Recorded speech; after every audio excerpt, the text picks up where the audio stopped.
Primera a los Corintios, capítulo 2. Dice la palabra de Dios así: Así que, hermanos, cuando fui a vosotros para anunciaros el testimonio de Dios, no fui con excelencia de palabras o de sabiduría, pues me propuse no saber entre vosotros cosa alguna sino a Jesucristo y a este crucificado. Y estuve entre vosotros con debilidad y con mucho temor y temblor, y ni mi palabra ni mi predicación fue con palabras persuasivas de humana sabiduría, sino con demostración del Espíritu y de poder, para que vuestra fe no esté fundada en la sabiduría de los hombres, sino en el poder de Dios. Sin embargo, hablamos sabiduría entre los que han alcanzado madurez, y sabiduría no de este siglo, ni de los príncipes de este siglo que perecen, mas hablamos sabiduría de Dios en misterio, la sabiduría oculta, la cual Dios predestinó antes de los siglos para nuestra gloria, la que ninguno de los príncipes de este siglo conoció, porque si lo hubieran conocido, nunca habrían crucificado al Señor de gloria. Antes bien, como está escrito, cosas que ojo no vio, ni oído oyó, ni han subido en corazón de hombre, son las que Dios ha preparado para los que le aman. Pero Dios nos las reveló a nosotros por el Espíritu, porque el Espíritu todo lo escudriña, aún lo profundo de Dios. Porque ¿quién de los hombres sabe las cosas del hombre, sino el Espíritu del hombre que está en él? Así tampoco nadie conoció las cosas de Dios, sino el Espíritu de Dios. Y nosotros no hemos recibido el espíritu del mundo, sino el Espíritu que proviene de Dios, para que sepamos lo que Dios nos ha concedido, lo cual también hablamos, no con palabras enseñadas por sabiduría humana, sino con las que enseña el Espíritu, acomodando lo espiritual a lo espiritual. Pero el hombre natural no percibe las cosas que son del Espíritu de Dios, porque para él son locura, y no las puede entender, porque se han de discernir espiritualmente. En cambio, el espiritual juzga todas las cosas, pero él no es juzgado de nadie, porque ¿quién conoció la mente del Señor? ¿Quién le instruirá? Mas nosotros tenemos la mente de Cristo. Este es un pasaje, en serio, hermanos, es un pasaje fabuloso, donde podemos hacer una gran comparación entre por qué el hombre no puede encontrar la verdadera plenitud. El hombre sin Cristo no puede encontrar la verdadera plenitud si no es únicamente por Cristo. ¿Y por qué entonces un hijo de Dios ve también las cosas de manera diferente? ¿Por qué incluso los hijos de Dios vemos hasta la muerte de manera diferente? Usted me ha escuchado el ejemplo que en ocasiones uno hasta, las personas hasta dicen, es que los cristianos están locos. O sea, yo no entiendo a los cristianos, porque resulta que le preguntan a un creyente, voy a un funeral, y cuando el creyente va al funeral de otro creyente, le preguntan las personas, oye, ¿cómo estuvo el funeral al que fuiste? Los cristianos somos tan locos que contestamos, estuvo bien padre. O sea, ¿cómo te la pasaste en el funeral? Disfruté. Y luego, ¿cómo puede una persona disfrutar en medio del dolor? Y hermano, eso lo aclaro, porque eso no quiere decir que no duele. Eso no quiere decir que no duele. Eso quiere decir de que no hay algo que nuestra alma se conmueva, sino que nosotros, como hijos de Dios, vemos la muerte de una manera diferente. Cuando muere un creyente, nosotros sabemos de que es un hasta luego, de que es un hasta pronto, de que es un allá te alcanzo. Si quieren, cuando me muera en mi epitafio, les había dicho que pongan hasta aquí hasta aquí llegó la chuleta, pero también le pueden poner ahí me alcanzan. Ahí me alcanzan. O nos vemos pronto en dado caso, porque yo siempre he dicho, crémenme, pero pues ya cuando me muera ni voy a saber, ¿verdad? Entonces, así que por eso no va a haber ningún problema. Pero fíjese, eso hablando en cuanto a ciertas cuestiones de sabiduría. Pero Pablo, en esta porción, habla muy importante acerca de lo que viene siendo la elocuencia. Y en la actualidad, la gente se mueve por emociones. Y muchas emociones que causan algunos oradores. Hace tiempo, en un curso que estábamos dando de Escuela para Padres, estaba hablando sobre la importancia de la razón sobre la emoción. De que la gente tiene que pensar, tiene que razonar antes de tomar una decisión importante, y que la emoción bloquea la razón. Entonces ya cuando estábamos hablando de este punto de cómo es importante cuidar nuestras emociones o cuidarnos de nuestras emociones en la paternidad y en la maternidad, ya terminando la clase, se acerca una persona que era un gerente de una tienda departamental aquí en Chihuahua, que pone todo de rosa, bien bonito, y que tiene un nombre de una ciudad en Europa, y me dice: usted no es buen cliente de la tienda. Nosotros ya sabíamos que él era cliente de ahí porque pues ahí ha tenido a sus hijas en el colegio. Dice: a usted yo no lo voy a invitar a dar una plática en la tienda. Y luego yo: ¿por qué? Y luego dice: porque en la tienda utilizamos la emoción para hacerle ver a las personas que necesitan las cosas. Dice: cuando nosotros empezamos a identificar que un cliente empieza a pensar mucho, empieza a hacer cálculos, empieza a ver cuánto va a gastar, empieza cuánto va a pagar las mensualidades, él dice: él no es un buen cliente. Las personas que ellos buscan es las personas que se emocionan fácilmente y que dicen: ahí va el tarjetazo, ¿verdad? Al cabo para eso trabajo. Aunque ya los 10 días de la quincena estemos viviendo como homeless. O sea, no importa, al principio, órale, ahí va el tarjetazo y para eso trabajo. Al rato vemos cómo le hacemos. No, vemos cómo le hacemos. Hermano, tengamos cuidado. Pero menciono eso porque si se fija en una tienda departamental, en una canción, incluso hasta en un discurso, se puede uno valer de la música, de diferentes tonalidades, de formas de expresión para causar un impacto en la audiencia.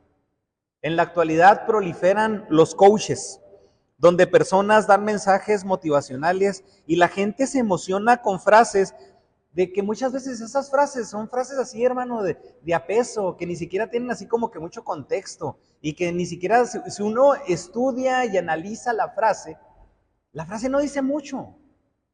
Yo se lo he mencionado aquí con usted, ¿verdad? Que llega, imagínese, no lo vamos a invitar, pero en dado caso de que usted llegue por alguna razón a escuchar de esos apóstoles de la prosperidad o esa gente, le va a decir: lo mejor está por venir. Vas a tener un milagro en esta vida. Este año viene una gran bendición para ti. Y se oye bien suave. Y hermano, ¿quién no quiere escuchar eso? Y luego como inflan el cachete y paran la trompa y lo hacen así como que medio llamativo, uno: wow, sí es cierto. Y ahí está esperando una bendición y luego le llega la quincena y luego: esa es la bendición que me dijo el apóstol. No, el cuate ni siquiera sabe. Pero las formas, los tonos, la música que se emplea de fondo, muchas veces tiene mucho que ver. Y lo que Pablo está diciendo aquí es de que Pablo no utilizó ningún recurso externo. Solamente lo que hizo fue exponer la palabra tal cual es. Sin sabiduría humana, sin capacidad de retórica, de cuestionamientos. Únicamente lo que Pablo le está diciendo es exponer el evangelio. Hace tiempo, un contacto, para explicar un poco más este punto y introducirme así, un contacto publicó que estaba muy molesto. Es un contacto que yo tengo de cuestión de psicología, y comentó que estaba muy molesto sobre un debate que había tenido de sexualidad en la Facultad de Contaduría. Entonces, a ella la invitaron como psicóloga, invitaron a un sacerdote y también en ese debate invitaron a un cristiano. Pero el descontento de mi compañera fue que el cuate que era cristiano en ese debate no habló nada sobre sexualidad. Entonces ella empezó a hablar desde la perspectiva psicológica, de obviamente sabiduría humana en relación a la sexualidad. Empezó a hablar el sacerdote y cuando le tocó al muchacho, a la persona que era cristiana, dice: no dijo nada. No dijo nada. Yo después me di el tiempo de de ver el debate porque me dio curiosidad. Y cuando empezó el cuate el debate, empezó así: ¿a quién a poco no se le hace llamativo? Y luego empecé a decir: sexo, sexo. Y luego la gente se empezó a reír. Dice: ¿a poco no el escuchar la palabra se te hace llamativa?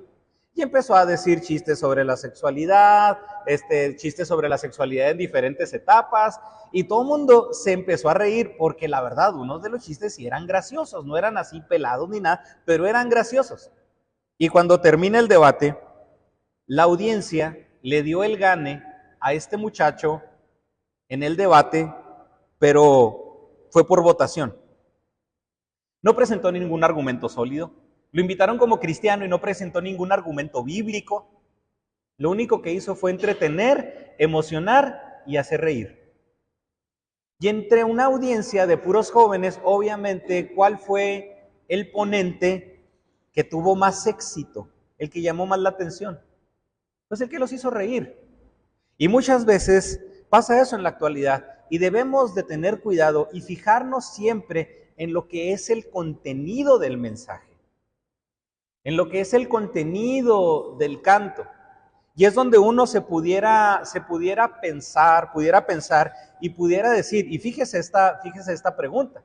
Si uno le hiciera la pregunta a diferentes miembros de congregaciones en la actualidad y le dijeran, ¿qué sucedería si a tu congregación le quitas el grupo de alabanza? ¿Qué sucedería si a tu congregación le quitas las bancas? ¿Qué sucedería si a tu congregación le quitas el edificio? Si le quitas tal actividad, ¿qué sucedería si tu congregación se queda con la pura palabra de Dios? En muchos lugares se pondrían en aprietos. Porque si tienes que hacer actividades para que la gente vaya a la iglesia, ¿qué vas a tener que hacer para mantenerlas? Seguir teniendo actividades. Si la gente se emociona cuando va a la iglesia, ¿qué vas a tener que seguir haciendo para que la gente siga acudiendo? Seguirla manteniendo emocionada. Y las emociones es algo tan delicado porque el hombre muchas veces, aunque sean utilizadas favorablemente y las emociones expresen algo, las emociones nunca deben de ser la razón del moverse de la gente. Esa fue mi crítica en cuanto a la película de Intensamente.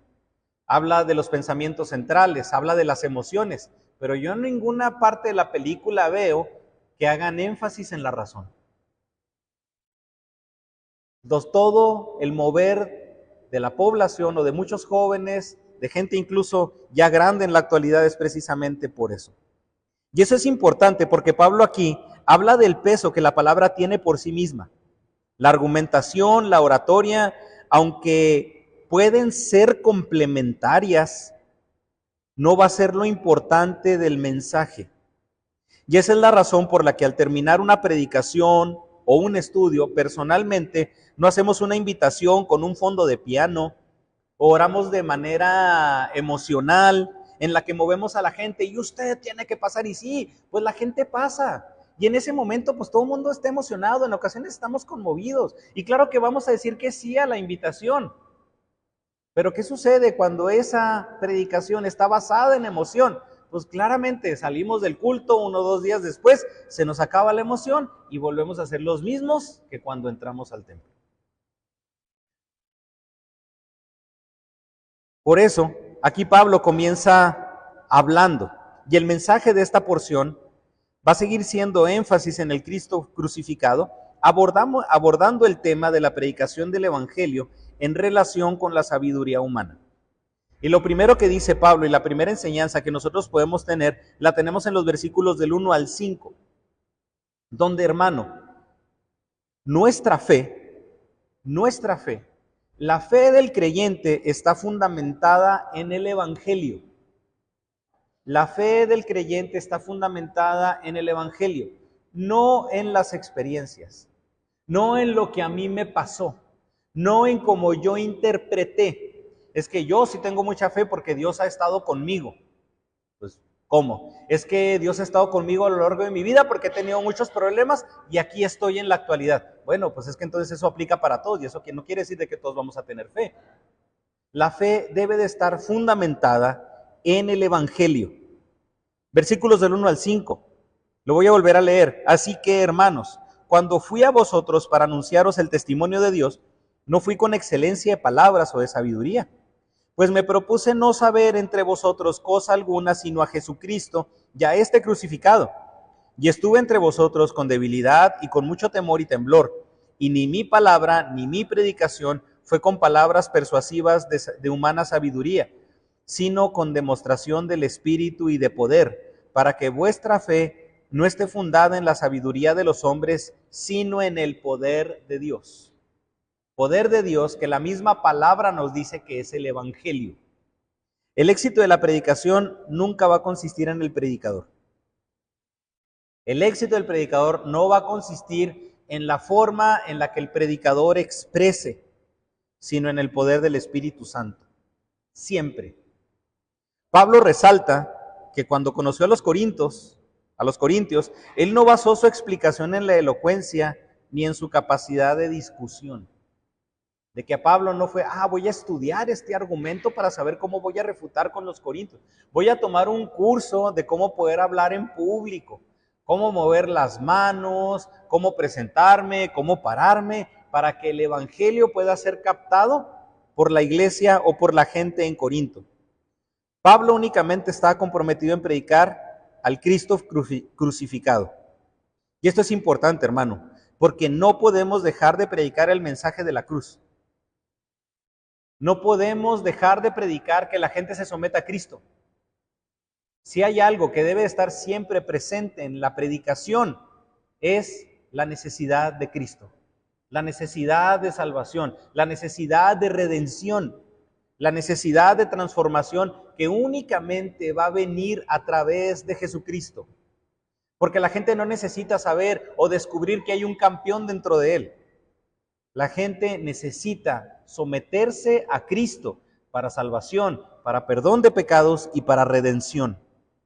El poder de Dios, y el poder de Dios lo vamos a ver manifiesto cuando una predicación sea completamente cristocéntrica. Y cuando entendamos que el estudio, la estructura del mensaje, la preparación, nunca van a poder sustituir el poder de Dios. Nunca. Mencionan un ejemplo de una persona que se encontraba en una reunión y se menciona que en esa reunión había, pues era una reunión de creyentes, pero también en esa reunión había una persona que había ganado premios de oratoria y todo eso. Y entonces le dijeron a la persona que en esa reunión si podía, como era muy capaz, le preguntaron que si podía exponer el Salmo 23. Y sí, con sus capacidades de oratoria, con su lectura de atrilo, todo eso, con todo su conocimiento, empezó a recitar el Salmo 23. Y lo hizo de una manera en la que la gente quedó maravillada y aplaudió, le gustó. Pero dicen que en ese tiempo, al terminar la reunión, y le preguntaron, oye, es que usted lo hizo maravilloso, ¿cómo es que ese salmo lo pudo exponer de una manera tan magistral? A todos se nos pusieron los nervios de punta, nos pusimos la piel chinita. Y la persona dijo, es que conozco el salmo, ya lo conocía. Terminando la reunión, hubo una persona que para terminar empezó a orar y cuando oró también recitó el Salmo 23, oró el Salmo 23. Y mucha gente cuando él terminó de orar estaba conmovida. Y cuando terminó y toda la gente se quedó conmovida, el orador se acercó con este hermano que oró y le preguntó, oiga, cuando usted expuso, me conmoví tanto que me dieron ganas de llorar. Dice, ¿dónde ha estudiado? ¿Cómo le hizo? Y esta persona le respondió, es que usted conoce el Salmo, yo conozco al pastor. Yo conozco al pastor del Salmo. Y en eso, hermano, radica la diferencia. En que no es una cuestión de capacidades, en que no es una cuestión de conocimiento, de sabiduría humana. Es una cuestión de intimidad con Dios. Intimidad antes que actividad. Es una cuestión de intimidad con Dios. En la intimidad con Dios es donde usted ve manifiesto el poder de Dios en su vida. En la intimidad con Dios es cuando usted se pone con Dios y es cuando usted sabe que Dios está obrando en su vida.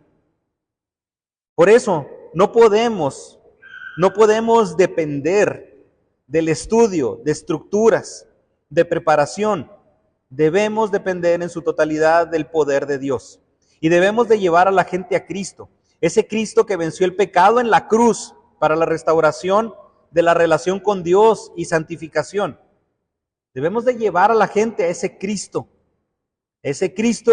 que murió en la cruz, no al Cristo atractivo que me ama y que me acepta sin transformarme. Debemos de predicar al Cristo que resucitó y ascendió al cielo para preparar una morada eterna para sus hijos, no a ese Cristo empoderado que nos hace vencedores. Debemos predicar al Cristo que vendrá por su iglesia santa conforme a su imagen, no a un Jesús atractivo y cool que hace de mi vida más satisfactoria para el mundo. Ese es el reto. El sacrificio, la resurrección son parte central del Evangelio y del mensaje de la cruz. Y cuando Pablo dice que llegó a Corinto sin palabras de sabiduría, les hace ver a la iglesia que su intención no era convencerlos por medio de argumentos y de sabiduría humana, sino que llegó con todo el testimonio de Dios. Llegó y les dijo quién es Cristo. Llegó y les habló del sacrificio de Cristo en la cruz, para que su fe únicamente esté basada en ese mensaje de la cruz. Para que su fe únicamente esté basada en el poder de Dios. Y esto es algo muy importante. Ahorita que estudiábamos en la historia de la iglesia y que hablamos de que cada cristiano era un apologista, ¿qué era lo que hacían, hermano? Ahorita muchos de nosotros decimos, hermano, es que no conozco estrategias. Oiga, hermano, es que ¿cómo le puedo hacer para presentar el evangelio de cierta manera? Hermano, ¿tiene el poder de Dios? Sí, entonces lo tiene todo. Lo tiene todo. Ustedes me han escuchado este ejemplo de que nosotros, ahora que podemos presentar el evangelio, sabemos más que lo que sabía Moisés cuando fue ante Faraón. ¿Qué sabía Moisés? ¿Quién te envió? El yo soy. Y de ahí no lo sacaron. ¿Y para qué quiere? ¿Y qué quiere el yo soy? Quiere a tu pueblo que si se lo prestas 3 días, 3 días de camino para adorarlo 3 días y luego los 3 días de regreso, así que te devuelvo al pueblo en 9 días. Pero ¿y ese Dios? ¿Cómo es? Pues se me presentó en una zarza ardiendo. ¿Y qué te dijo? Que era el yo soy. Hermano, nosotros sabemos más de Dios que lo que Moisés sabía en ese tiempo. Dígame, ¿a poco entonces no podemos presentar el evangelio por medio del poder de Dios? El detalle y la razón por la que muchas veces no lo presentamos es porque confiamos más en la estructura, confiamos más en los argumentos de sabiduría humana que en el mismo poder de Dios. Por eso, ¿qué hizo Pablo? Únicamente presentar al Cristo crucificado. Y algunos opinan que las referencias de Pablo a debilidad, a temor, temblor, que menciona en el versículo 3, tienen que ver con el aspecto físico.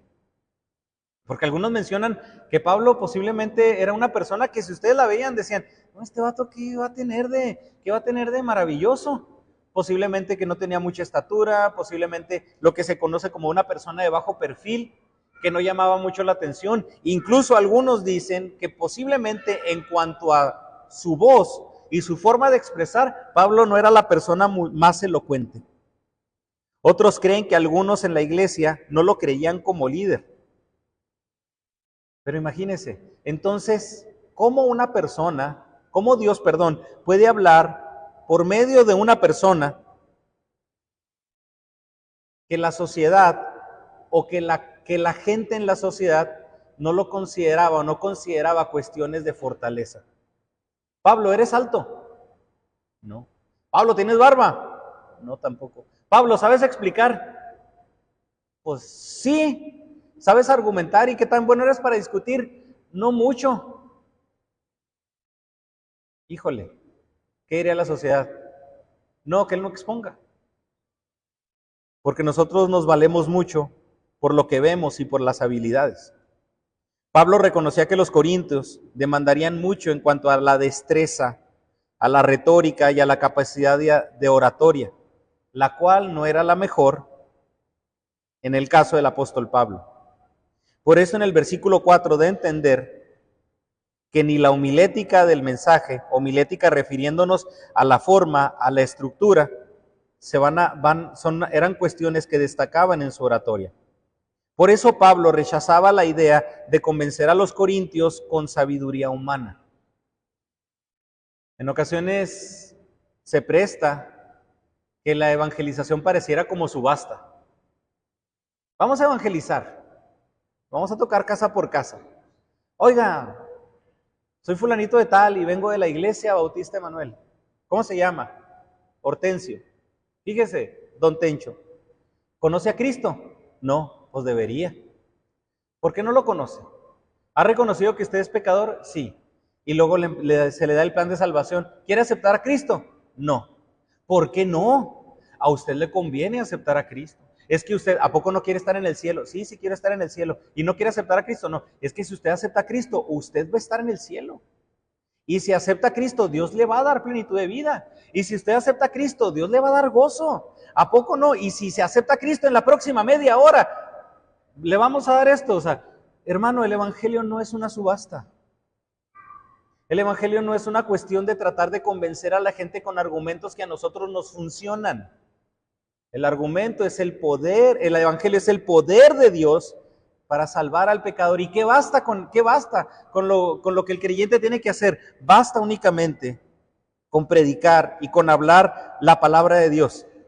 Y aquí me gusta esto, porque entonces la iglesia en Corinto llegó a ser iglesia no por la capacidad de oratoria de Pablo, sino porque la iglesia comprendió el evangelio que Pablo predicó. Por eso rechaza la idea de convencer a los corintios con sabiduría humana. Para Pablo y para nosotros, el poder de Dios es único y debe de ser siempre y totalmente necesario. La sabiduría humana nos conduce a depender de nosotros, de nuestra capacidad, de nuestra argumentación, lo cual podrá llegar únicamente a un plano intelectual.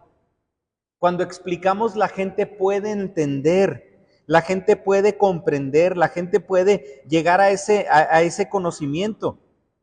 Pero eso únicamente va a llegar a una cuestión meramente intelectual. Hay gente que comprende el mensaje, pero no se rinde a Cristo, porque el mensaje llegó nomás al intelecto. La sabiduría humana a eso nos va a llevar. Por eso necesitamos una condición espiritual en la que sepamos que somos totalmente dependientes de Dios, en la que sepamos que únicamente el poder de Dios es el que lo va a hacer y no las capacidades del hombre. Pablo aclara, y es la razón por la que Pablo aclara, que su obra entre los corintios era hacerles ver su dependencia completa y total en el poder de Dios. Por eso ahora, en una sociedad tan práctica, tan pragmática, en una sociedad tan humanista, cuando usted les diga usted le pueda decir a alguien, es que únicamente se tiene que predicar el evangelio, muchas personas lo van a tomar por locura. ¿Cómo? ¿Y el festival de quién sabe qué? ¿Y la kermés de quién sabe cuál? Hermano, tenemos esa convicción de que la iglesia se puede sostener únicamente por medio de la palabra de Dios. Porque lo que cada ser humano necesita es el evangelio predicado, no constantemente. Necesitamos incluso predicarnos el evangelio diariamente. Por eso, aquí Pablo les hace ver a los corintios que lo más importante es la dependencia del poder de Dios, para que cuando ellos puedan volver a predicar o cuando ellos prediquen, ¿en qué se van a basar? No en su argumentación, no en su oratoria, no en su capacidad de convencimiento. ¿En qué se van a fijar? Únicamente en el poder de Dios. Raymond Brown, un hermano, menciona, en Romanos Pablo contrasta la gracia de Dios y las obras humanas. En primera a los Corintios contrasta el poder de Dios y la sabiduría humana. Aunque el énfasis es distinto, el mensaje y el propósito son iguales en ambas cartas. El llamar a los hombres a la fe en Dios, no a una fe en sí mismos. Ese es el reto para nosotros en la actualidad. Un reto que incluso, hermano, muchas veces lo tenemos que manifestar hasta en nuestras oraciones. Porque muchas veces cuando nosotros oramos queremos incluir a Dios en nuestros planes. ¿Sabes qué, Dios? Tengo este plan, tengo esto, y en todo mi itinerario del día, Padre Santo, te pido por favor que me ayudes. Pero ¿cuántas veces nosotros al iniciar el día oramos y le decimos a Dios, Señor, quiero cumplir tu voluntad este día? úsame este día conforme a lo que tú quieras. Estoy dispuesto para que en este día yo te pueda agradar en todo lo que tú desees. Y muéveme conforme a ti te plazca. Primero somos nosotros y le decimos a Dios, ayúdame. No, hermano. Primero es Dios. ¿Qué es lo que quieres que yo haga? Y no estoy diciendo que no vamos a tener planes. Dios no nos va a decir, ¿sabes qué, Ponchito? No vayas al trabajo. No, no creo que me diga eso. Pero como en medio de mi andar, lo primero y lo fundamental es cumplir la voluntad de Dios.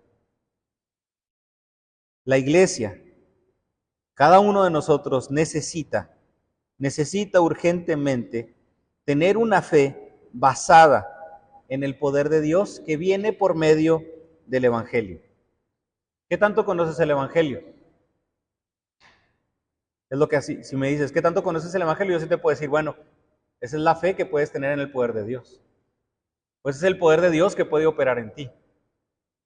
¿Qué tanto conoces el Evangelio?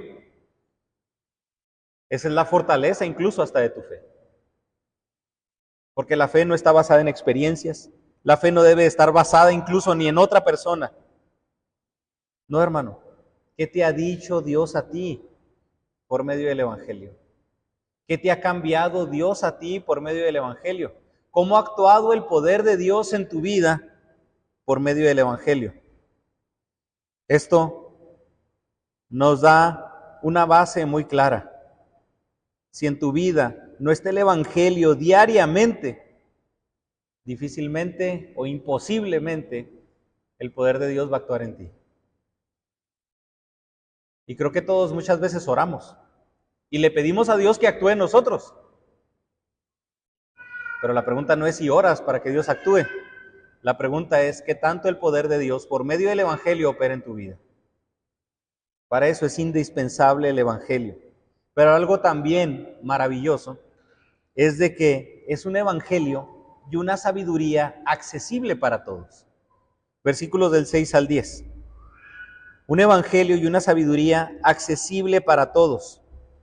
Sin embargo, dice Pablo, hablamos sabiduría entre los que han alcanzado madurez, y sabiduría no de este siglo, ni de los príncipes de este siglo que perecen, mas hablamos sabiduría de Dios en misterio, la sabiduría oculta, la cual Dios predestinó antes de los siglos para nuestra gloria, la que ninguno de los príncipes de este siglo conoció, porque si la hubieran conocido, nunca habrían crucificado al Señor de gloria.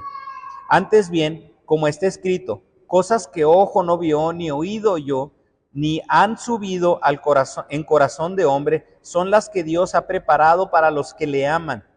Pero Dios nos las reveló a nosotros por el Espíritu, porque el poder de Dios todo lo escudriña, aún lo profundo de Dios. Hermano, yo sé que me va a responder que sí. Y sin llegar a cuestiones así de clichés, ¿verdad? Así de que Dios tiene grandes planes para ti. No, no, para nada. ¿Usted quiere conocer el propósito de Dios para su vida? ¿Usted quiere conocer la voluntad de Dios para su vida? El mejor consejo que le puedo dar es, deje que Dios se la diga a usted. Porque mucha gente llega y pregunta, oiga, hermano, ¿qué puedo hacer esto? Un alumno en cuestión de la materia de orientación vocacional. Una vez llega, el chavo era cristiano, y el chavo llega y me dice, profe, decláreme qué es lo que debo de estudiar. Hombre, digo, ¿qué te voy a andar declarando qué es lo que debes de estudiar? No, después me vas a echar la barra. Y muchas veces les digo, esto es orientación vocacional, no es imposición vocacional. Es decir, yo te voy a orientar, tú sabes cómo llegas. Yo te voy a decir hacia dónde. Tú decides hasta dónde. Y esto porque para muchos sería muy fácil que el pastor haya tomado la clase en el seminario de bolita de cristal y decirle, a ti te va a pasar esto, a ti te van a dar esto, a ti te va a pasar esto, a ti te van a dar lo otro, y no se habla de Bruno, ¿verdad? Porque después Bruno dice cosas malas que no nos van a gustar. No, hermano, no. Lo más maravilloso que usted puede experimentar es que Dios le diga su voluntad a usted en la intimidad. de que Dios le revele lo que quiere de usted en la intimidad, usted estudiando la palabra, usted estudiando el evangelio, usted comprendiendo qué es lo que Dios quiere para usted.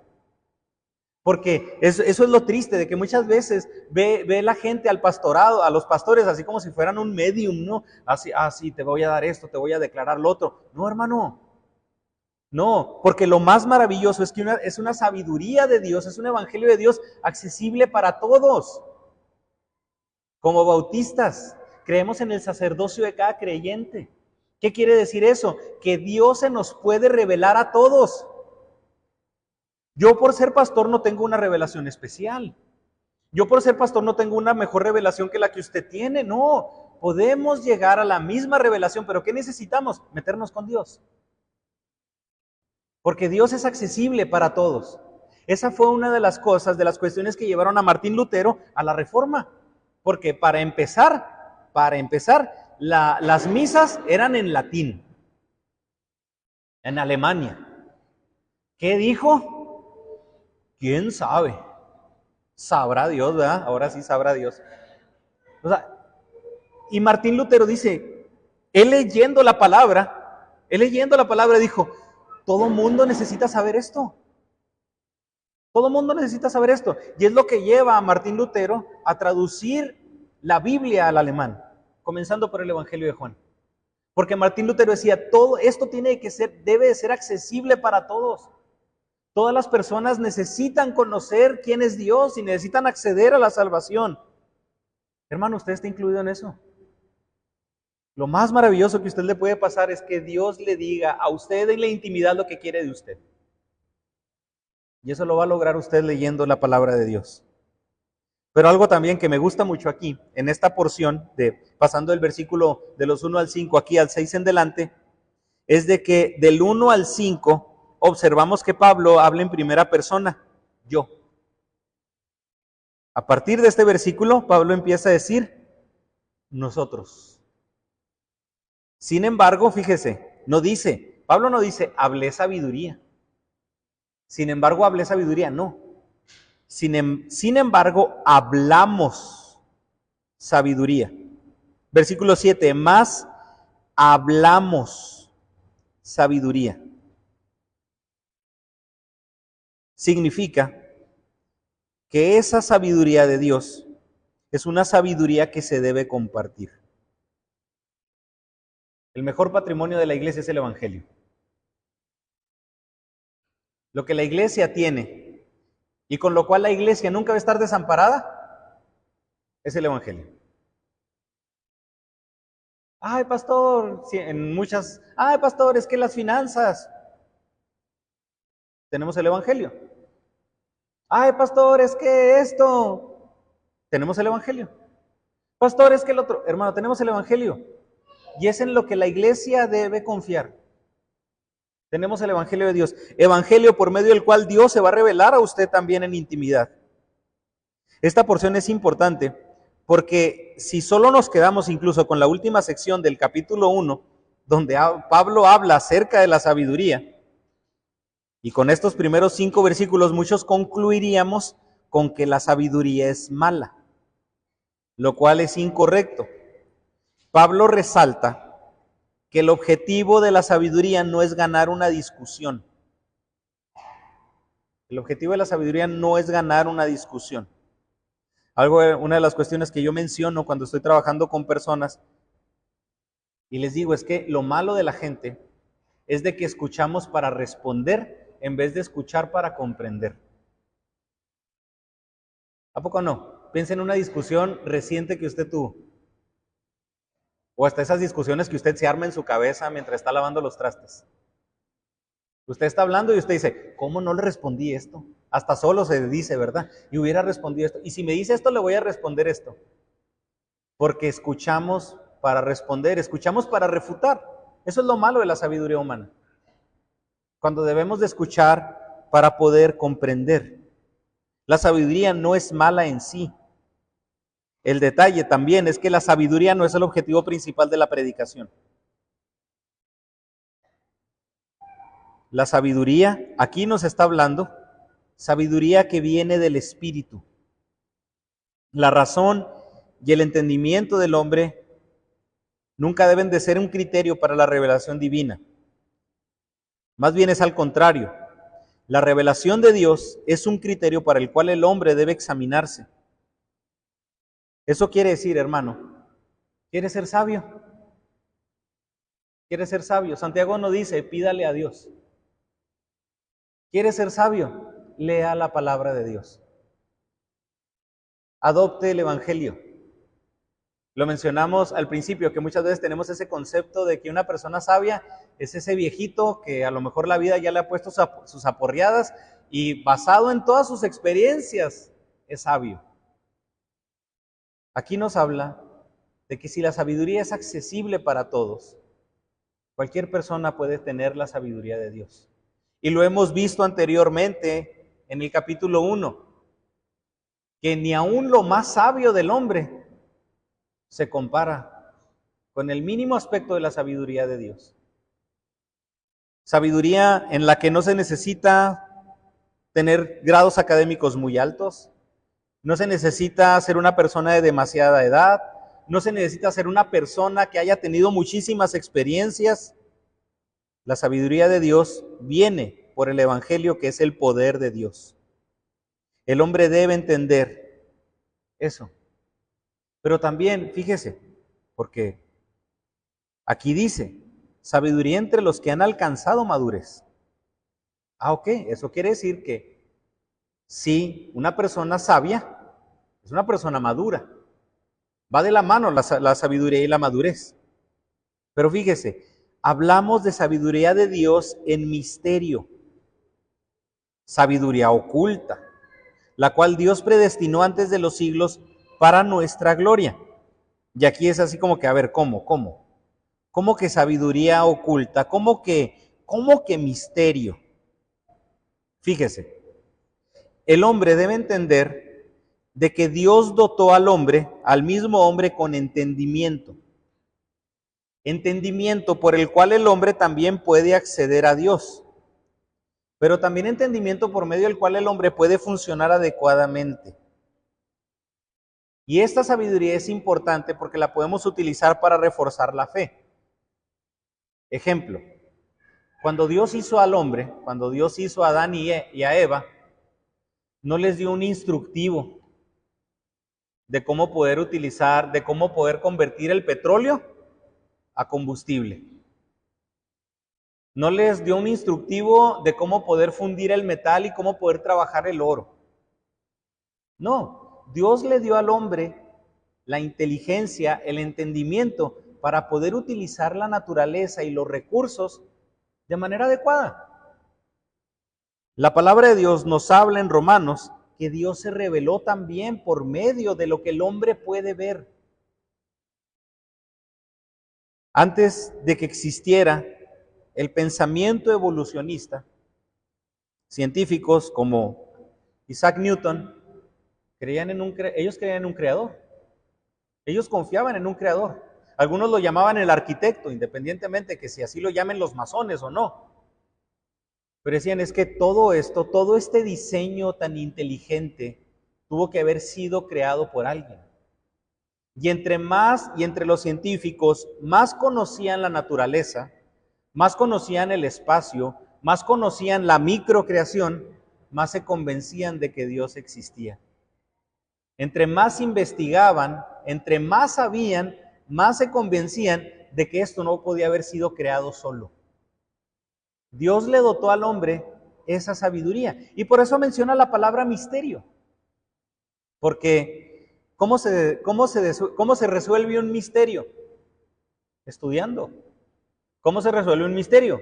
Investigando. No está diciendo que son cosas inaccesibles. Está diciendo que son cuestiones que deben descifrarse. Y Pablo habla también de una sabiduría que viene por medio de la madurez. Hablamos sabiduría entre los que han alcanzado madurez. ¿Esto qué quiere decir? De que, hermano, podemos ir creciendo en el Evangelio, podemos ir creciendo en sabiduría conforme vayamos conociendo y vayamos también madurando. Ese va a ser el reto para los corintios, ya en el versículo 3, porque Pablo aquí está mencionando la sabiduría, está mencionando los argumentos humanos, para posteriormente en el capítulo 3 hablar acerca de la inmadurez de los corintios. Para poder decirles, me presenté con ustedes en esta manera en la que presenté el Evangelio. Evangelio por medio del cual ustedes puedan alcanzar sabiduría. El Evangelio que es poder de Dios. Y luego para decirles, cuestiones en las que ustedes se han basado en la sabiduría humana, por eso ni han madurado. Por eso, aquí Pablo hace ver que, hermano, todos los creyentes podemos alcanzar la madurez en Cristo. Puede que en Corinto algunos menospreciaban el estilo y el contenido del mensaje de Pablo. Es por eso que afirma que la sabiduría de Dios requiere madurez de parte de ellos, lo cual Pablo va a enfatizar posteriormente. La falta de madurez en la iglesia le impedía comprender la revelación de Dios porque no accedían a la sabiduría del Evangelio. Contrasta con la sabiduría de la edad presente y la sabiduría de Dios, la sabiduría de los príncipes que menciona en el pasaje. Sabiduría que menciona con príncipes como la palabra principados, personas de las cuales surge un pensamiento. Y toda esa sabiduría humana tiene fecha de caducidad. Usted me escuchó en estos domingos pasados que mencioné que la moda es tan mala que cada año tiene que cambiar. Cada año tiene que resurgir algo para volverse a ser vigente. Pero la palabra de Dios nunca deja de ser. Cielos y tierra pasarán, pero la palabra de Dios nunca pasará. Y es la misma palabra que sigue alimentando a la iglesia a lo largo de la historia. Pero palabra que, como dice, misterio, se refiere a una revelación. Por eso le digo, estamos hablando de misterio, no un secreto. Tiene que ver con lo que Dios revela para los suyos. ¿Quiere conocer los misterios de Dios? Estudie, hermano. Estudie la palabra. Métase con el Evangelio. Tenga esa intimidad con Dios. Es lo que Pablo le está diciendo a la iglesia en Corinto. Por eso es importante comprender de que todo creyente y toda la iglesia necesita acceder al Evangelio. Sabiduría que Dios ya tenía desde antes de la creación. Porque lo menciona aquí, la sabiduría oculta, la cual Dios predestinó antes de los siglos. Unos dicen, es que en ese pasaje dice que Dios predestinó desde antes de los siglos. Sí, lo que pasa es que aquí no está hablando de la gente, está hablando de la sabiduría. ¿Eso qué quiere decir? De que cuando Dios hizo el mundo, de que cuando Dios creó el universo, Dios ya tenía planeado todo. Oiga, ¿no le da más confianza en Dios en eso? O sea, Dios no fue sacando las cosas conforme iban surgiendo. No, Dios cuando hizo el universo, Dios ya tenía planeado cada elemento. Este elemento va a ser para esto, y se puede usar así, se puede usar así, se puede usar así, se puede combinar con esto, la persona puede hacer esto, va a llegar algún momento en el que van a utilizar este elemento para esto, van a crear esto, y eso le va a servir a la humanidad. Oiga, hermano, eso me hace decir y afianzar sobre la sabiduría infinita de Dios. Porque el hombre no es creador. Todo lo que ha tardado el hombre en comprender cómo funciona el mundo. Todo lo que ha tardado el hombre en comprender y en estudiar los diferentes elementos, la diferente creación, y me atrevo a decir, y lo que falta. Dios, cuando fundó el mundo, ya sabía todo eso. Y Dios le da al hombre la inteligencia para poder resolver ese misterio. Dios le proporcionó al hombre todo lo necesario para que entendiera, para que descubriera todo lo que Dios tiene planeado. ¿Qué se tiene que hacer? Escudriñar. Conocimiento que no van a tener los príncipes de este siglo. Dice, si hubieran tenido conocimiento de Dios, no hubieran crucificado a Cristo. Si hubieran tenido esa sabiduría. Aplicándolo a una cuestión a un plano personal. ¿Quiere entender cosas de su vida? ¿Quiere respuestas para su vida? ¿Quiere soluciones a diferentes aspectos que usted está viviendo? Vaya a Cristo y a su palabra. Va a haber cosas que posiblemente no se van a resolver de la manera en la que nosotros creemos o pensamos. Pero va a llegar algún momento en el que sí vamos a comprender por qué Dios permite que pasen o no pasen ciertas cosas. Vamos a conocer eso. ¿Por qué permites, Dios, que en medio de mi enfermedad pueda glorificarte? Eso nos va a llevar a que incluso nuestras peticiones cambien. Porque muchas veces nuestras peticiones van basadas en nuestra sabiduría. Es decir, van basadas en lo que yo quiero, en lo que yo espero, en cómo en la sabiduría de Alfonso piensa que sería mejor su vida. Y muchas veces mis peticiones son basadas en mi sabiduría. Señor, quiero esto. Señor, haz esto. Pero ¿qué sucede si le pedimos mejor a Dios que nos revele qué es lo que Él quiere? Para poder entender y aceptar qué es lo que permite que pase en nuestras vidas. Es la razón por la que Pablo menciona es una adaptación de Isaías 64:4. Cosas que ojo no vio ni oído oyó. Cosas que Dios ha preparado para sus hijos. Pero esas cosas no las sabemos inmediatamente al venir a Cristo. O sea, cuando usted viene a Cristo, Dios no le manda una lista de, mira, Alfonso, esto es todo lo que va a suceder contigo a partir de ahora. No. Por medio de estudiar su palabra y por medio de la revelación que el Espíritu Santo nos da, podemos conocer esa voluntad de Dios. Y eso es algo maravilloso, hermano, porque son bendiciones que únicamente podemos conocer sus hijos. Bendiciones que solamente son para los que le aman. Eso lo dice el versículo 9, como está escrito, cosas que ojo no vio ni oído yo, ni han subido en corazón del hombre, son las que Dios ha preparado para los que le aman. Dios ha preparado cosas para usted. Si usted no es hijo de Dios, solamente hay una forma de saber si Dios ha preparado cosas para usted. Pero usted tiene que reconocer el señorío de Cristo. Usted tiene que reconocer su pecado. Usted tiene que reconocer que Cristo vino a salvarlo. Dios las ha revelado, nos las reveló a nosotros nuevamente. Pablo no está diciendo, me las reveló a mí para decírselas a ustedes. No, nos las reveló a nosotros. Porque el Espíritu todo lo escudriña, aún lo profundo de Dios. Las bendiciones divinas, inimaginables, provistas en la cruz, son para aquellos que tienen fundada una relación con Dios. Usted no va a encontrar respuestas a su vida por medio de su argumentación. Porque muchos de nosotros tenemos preguntas. La típica, ¿por qué tanta maldad en el mundo?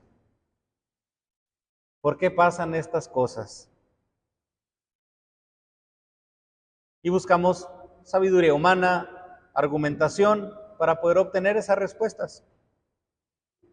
Pensándolo en un plano individual, como lo mencioné ahorita. ¿Por qué me suceden esas cosas? Los psicólogos decimos o dicen porque no tomas decisiones adecuadas. Pero ya en un ámbito espiritual, hermano, a pesar de todo lo que nos pase, debemos ir a Dios. Debemos ir a Dios y encontrar en Él no necesariamente esa respuesta. Porque Job fue a Dios buscando respuestas.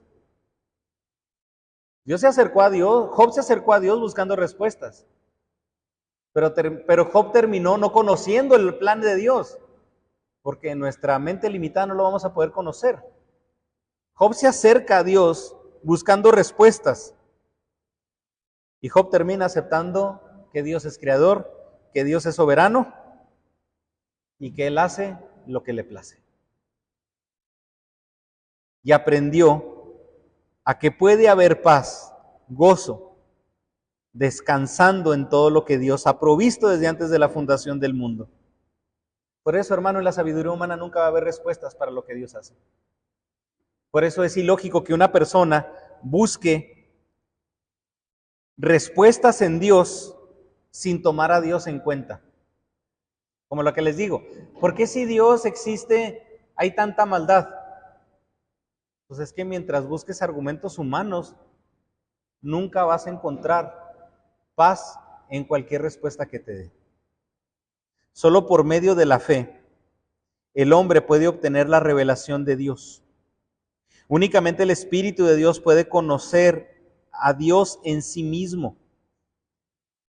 Los amantes del conocimiento humano en Corinto creían que los hombres podían averiguar cualquier cosa por medio de la investigación y la lógica.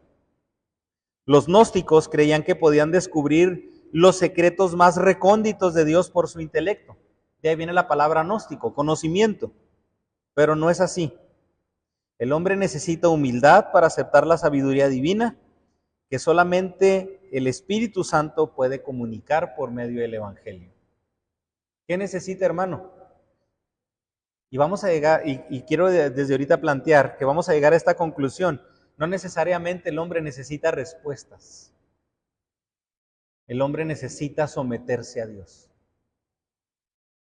Respuestas no vamos a tener para todo, pero necesitamos someternos a Dios. Ahorita que tenemos un poco fresco lo que sucedió con Habacuc. Habacuc cuestionó a Dios y le preguntó, ¿y por qué? ¿Y por qué? ¿Por qué vas a acabar con el pueblo? Y luego, ¿por qué vas a utilizar a los caldeos? Y cuando Habacuc termina en el capítulo 3 con su oración, Habacuc no termina diciendo, ya entendí todo. Habacuc termina diciendo, aunque la situación esté de tal manera, yo me gloriaré en el Dios de mi salvación. Llegó al sometimiento. Hermano, es a donde nos conduce el Evangelio. El Evangelio nos debe de conducir a someternos a Dios. Y cuando estudiemos el Evangelio y cuando estudiemos la palabra, pidámosle a Dios ese sometimiento a Él en su palabra. Sabiduría, versículos del 11 al 16. Una sabiduría necesaria. Sabiduría necesaria. La sabiduría de Dios es necesaria. Porque ¿quién de los hombres sabe las cosas del hombre, sino el espíritu del hombre que está en él? Así tampoco nadie conoció las cosas de Dios, sino el Espíritu de Dios. Y nosotros no hemos recibido el espíritu del mundo, sino el Espíritu que proviene de Dios, para que sepamos lo que Dios nos ha concedido, lo cual también hablamos, no con palabras enseñadas por sabiduría humana, sino con las que enseña el Espíritu, acomodando lo espiritual a lo espiritual. Pero el hombre natural no percibe las cosas que son del Espíritu de Dios, porque para él son locura, y no las puede entender porque se han de discernir espiritualmente. En cambio, el Espíritu juzga todas las cosas, pero él no es juzgado de nadie, porque ¿quién conoció la mente del Señor? ¿Quién le instruirá? Mas nosotros tenemos la mente de Cristo. Pablo hace una comparación entre el espíritu del hombre y el espíritu de Dios. Y así como el hombre puede ser capaz de conocer sus pensamientos por medio de su razonamiento, solamente el Espíritu de Dios es el único que puede conocer los pensamientos de Dios. Si usted quiere conocer qué es lo que Dios quiere, necesita ir ante Dios. Usted no va a poder comprender lo que Dios quiere por medio de su razonamiento, lo cual nos va a conducir a conocer la revelación del propósito y del carácter de Dios. La revelación de Dios viene únicamente por Dios. Pablo agrega, ya en este versículo 12, que los creyentes maduros no obedecen al espíritu de este mundo, sino que los dirige el Espíritu de Dios. Únicamente por la presencia del Espíritu el creyente puede conocer y comprender las obras de la gracia de Dios. Pero aquí es importante porque me llevaría un planteamiento. ¿Hará falta discernimiento en muchos círculos evangélicos en la actualidad? Porque si está el Espíritu de Dios, no puede predominar el espíritu y el conocimiento del hombre. Si el Espíritu de Dios es el que gobierna, no puede predominar la sabiduría y la argumentación del hombre. No puede. No debería. O obedecemos a Dios, que se ha revelado a nosotros por medio de Jesucristo y por medio de su palabra, o seguimos nuestros razonamientos. Por eso Pablo está haciendo aquí nada más el hombre natural y el conocimiento y la sabiduría natural, o el hombre espiritual y el conocimiento que únicamente viene de Dios. ¿A cuál servimos? ¿A cuál servimos? Aquí la iglesia en Corinto estaba en un conflicto porque conocía a Dios, pero estaba en una inmadurez que no le permitía seguir la sabiduría divina. Sabiduría, hermano, que ha sido accesible por medio del Evangelio.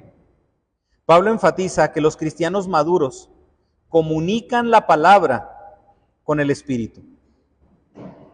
Es el Espíritu el que provoca, el que proporciona el contenido del mensaje, la convicción a la persona. Por eso, si usted tiene la pregunta, ¿cómo predicar la palabra? Primero, hermano, conociendo la palabra. ¿Qué necesito para predicar la palabra? Pues necesito conocer la palabra. Usted se le ha venido en ocasiones, oiga, ¿y cómo le hago para compartir? Conozca la palabra. Yo le puedo responder o le puedo hablar una perspectiva personal, que cuando estoy atendiendo situaciones en consejería, sucede que generalmente lo que aconsejo a la persona es lo que yo estoy leyendo en la palabra. Y imagino que a usted también le pasa. Que cuando usted está estudiando algo y Dios le está revelando algo y viene una persona y le pregunta, oye, Alfonso, oye, fulanito, ¿cómo le hago con esto? ¿Qué pasa con esto? Le aseguro que usted lo aconseja con lo que usted está leyendo. Porque muchas veces no aconsejamos. Porque muchas veces no sabemos qué aconsejar. Hermano, porque no estamos leyendo. Porque no estamos yendo al Evangelio. Y eso en cuestión de aconsejar. Muchas veces por eso tampoco sabemos qué hacer. ¿Cómo predicar la palabra? Conociendo la palabra. A veces sí, los argumentos entran, pero lo principal es conocer la palabra para predicar la palabra. Y el versículo 14 explica la razón por la que el hombre sin el Espíritu de Dios le es difícil comprender la revelación. Es un hombre natural. Da a entender que es aquel que depende de sus propios recursos intelectuales para comprender las cosas. Y Pablo afirma que el hombre natural es aquel que depende de sí mismo. Es aquel que depende de su propio espíritu y no del Espíritu de Dios. Y es imposible que una persona sin Cristo comprenda la voluntad de Dios. ¿Cómo va a acudir a Cristo? ¿Qué necesita? Necesita que alguien venga y le predique el Evangelio y le haga entender el Evangelio con el poder del Evangelio para que se someta a él. Por eso, la gente ve el Evangelio como locura, como conceptos irracionales. Sin el poder del Espíritu Santo, el hombre no puede ser orientado y no hay forma de depender del Evangelio. Por muy elocuente que sea el predicador, si el oyente también no permite al Espíritu Santo obrar, no puede haber una comprensión y aceptación del Evangelio. La sabiduría del Espíritu es el Evangelio de Cristo crucificado. Y esa es la razón, hermano, porque muchas veces, independientemente del mensaje, hablando de un mensaje cristocéntrico, hablando de un mensaje, como lo hemos visto, que dice Pablo, del Cristo crucificado, independientemente del mensaje cristocéntrico, del Cristo crucificado, independientemente de la capacidad del orador, de sus conocimientos, si el creyente quiere escuchar la voz de Dios, hermano, la va a escuchar. No hace falta las cuestiones de oratoria, las cuestiones de argumentación van a venir a ser cuestiones secundarias. Si usted quiere escuchar la palabra de Dios, créame, la va a escuchar. Por eso me gusta el testimonio de Carlos Spurgeon. Él menciona que incluso casi por suicidarse, va a una iglesia en la que en esa ocasión estaba muy nevado y el pastor principal no pudo ir, y que se subió a predicar una persona sin mucha elocuencia, sin un sermón preparado en ese momento. Predicó el evangelio y Carlos Spurgeon cayó a los pies de Cristo. Una persona que predicó el evangelio y otra persona que quería escuchar el evangelio. Dios hizo lo que tenía que hacer, hermano. Y termina con el versículo 15, que es una comparación entre el hombre natural y el hombre espiritual. El guiado por el Espíritu de Dios. El hombre espiritual es el que acepta, el que ha aceptado la locura del evangelio de la cruz y tiene a Cristo como Salvador. El hombre espiritual dice, lo juzga todo. Lo juzga todo. Todo. Hasta las películas. Hasta las películas. Hasta esas de Disney que tienen temáticas muy bonitas de niños. Hasta esas. Con más razón. Fíjese, eso es una cuestión por la que muchas veces creo que cuando un cristiano acepta o recibe un conocimiento, que ya sea en una canción, en un podcast, en una película, uno lo escucha y uno no se convence fácilmente. Mira este mensaje, mira esta película, ¿qué me dices de esto? Y uno con ojo crítico y a veces, ya vas a empezar de sangrón. Nada te convence. No, es que nada me convence. Es que el Espíritu, la palabra, nos ha dado la capacidad de juzgar y de discernir y de poder decir, aunque esto parece bueno, no es bueno. Porque el hombre de Dios, aquí lo dice, lo juzga todo. El hombre espiritual todo lo juzga. Hermano, juzgue todo bajo el espejo de la palabra de Dios, bajo la lupa de la palabra de Dios. Juzgue todo con el discernimiento que Dios le ha dado de su palabra.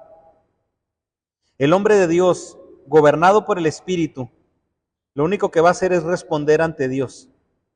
Y esto se debe a que el hombre natural no goza del Espíritu para poder discernir lo que hay en el hombre espiritual. Por eso, poniendo el ejemplo simplón que le puse la última vez, cuando una persona dice, es que amor es amor, muchos, wow, qué bonito se oye. Cuando nosotros escuchamos amor es amor, ¿qué decimos? Eso es una tontería. Es que hay que amar y hay que hacer esto y hay que el otro. Y es que hay que hacer el bien sin mirar a quién. Y frases humanas, el respeto al derecho ajeno es la paz, nosotros nos damos cuenta que son frases insuficientes. Porque sabemos que la palabra de Dios es todavía mucho más sublime. Por eso, hermano, lo que Pablo nos muestra es que nadie puede ahondar en los pensamientos de Dios por medio de la sabiduría humana. Pablo y otros creyentes maduros tienen la mente de Cristo. Pero lo que Pablo y otros creyentes maduros quieren es que también todos tengan la mente de Cristo. Es la única razón en la que se va a poder comprender la voluntad de Dios. ¿Quiere comprender la voluntad de Dios? Vaya a la palabra. No busquen sus razonamientos, no busquen sus argumentos. Y lo más maravilloso que puede entender una persona, ahorita lo mencioné, es que Dios le diga su voluntad en intimidad. Pero también una maravillosa consecuencia de convivir con Dios es de que vamos a tener la mente de Dios. ¿No le encantaría eso, hermano? Pensar como Dios piensa. Híjole, a mí sí. Porque nuestra mente nos hace una jugada, nos hace jugadas tan turbias. Nuestra mente nos hace jugadas tan malas que interpretamos con base en lo que vemos, interpretamos con base en lo que oímos, interpretamos con base en lo que sentimos. Y eso nos lleva a malinterpretar. Pero ¿qué pasaría si una persona tiene la mente de Cristo y piensa como Cristo y ve las cosas como Cristo y ve a las personas como Cristo las ve y ve el entorno como Cristo lo ve? Hermano, sería una persona totalmente diferente. No porque esa persona ha cambiado por su sabiduría, sino porque ha permitido a la sabiduría de Dios, al evangelio del Cristo crucificado, a un evangelio puro, obrar en él para tener la mente de Cristo, pensar como Cristo y ver todo como Cristo. Hermano, ¿qué necesita la iglesia? Necesita ver la vida, verse a sí mismo como Cristo ve todo. Esa es la verdadera sabiduría. Sabiduría que se encuentra en el evangelio y sabiduría que es accesible a cada uno de nosotros. Por eso, hermano, a nosotros, ¿qué nos queda? Ese reto, ese compromiso de ir diariamente al evangelio y a pedirle a Dios, a pedirle a su Espíritu que se revele a nosotros, algo a lo que usted también es accesible. Padre Santo, gracias por tu palabra, mi Dios. Gracias.